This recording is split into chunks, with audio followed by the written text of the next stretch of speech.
Glenn, we've had an incredible journey. We've been on the Streamline all the way down to New Zealand. We're on New Chums Beach off the coast of New Zealand, and I just want to say thank you very much for being such a great sailing partner. And what's a cocktail combination for business success?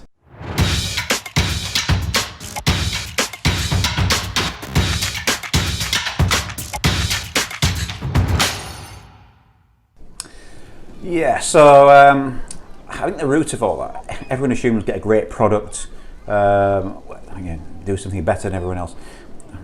Ultimately, there's a great book by a guy called Simon Sinek, which is Start With Why.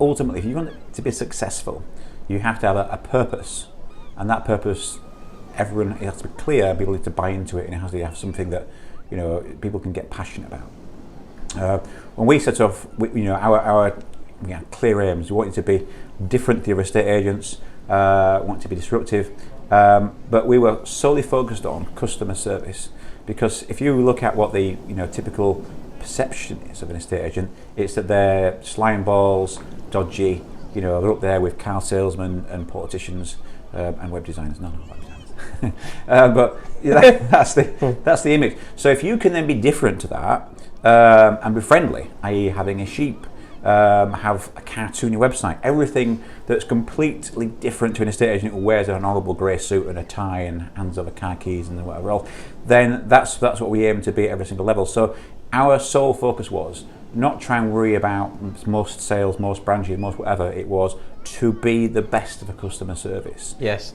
Because we would then say estate agents are crap, but we are the best, and that then created an enemy which our team could galvanise. All the estate agents are evil, where the knights in shining armour is like Star Wars, the Empire against Luke Skywalker, and then people get mobilised, then people get passionate, then your team forms, then they will run through brick walls for you.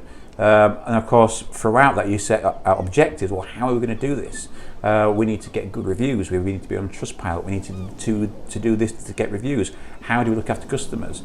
Responding to them quickly, looking at every single level of the customer journey, which was aligned to the common purpose of being the best in the world of customer service, because all of our objectives hung off that.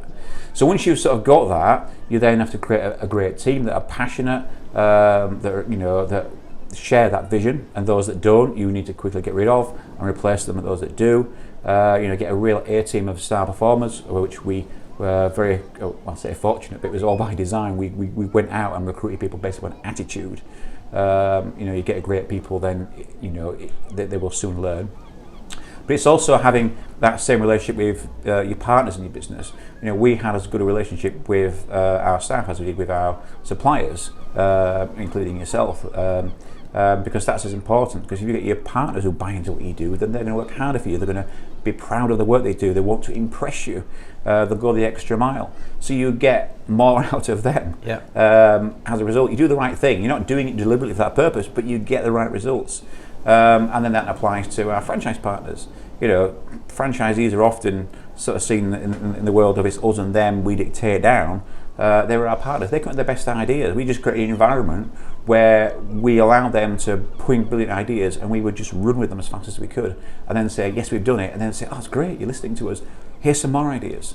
And we then share the success. So it's all about having that win-win partnership, all aligned, focused on a great goal, to answer your question in 3 words. That's really strong, thanks, Glenn. And I think I know for a fact firsthand that you got more out of me because you were very complimentary. So me and you would be up to... It's a lovely shirt you're wearing. At 2 o'clock in the morning, not together, but via the internet, doing creative, and you'd always be giving me positive feedback and encouraging me, and by doing that, I didn't mind working till 2 in the morning. So that's it's just a simple tip out there for the watchers, that treating not only staff but your suppliers as well, like partners, you get more out of them, and I think it very definitely worked for you guys.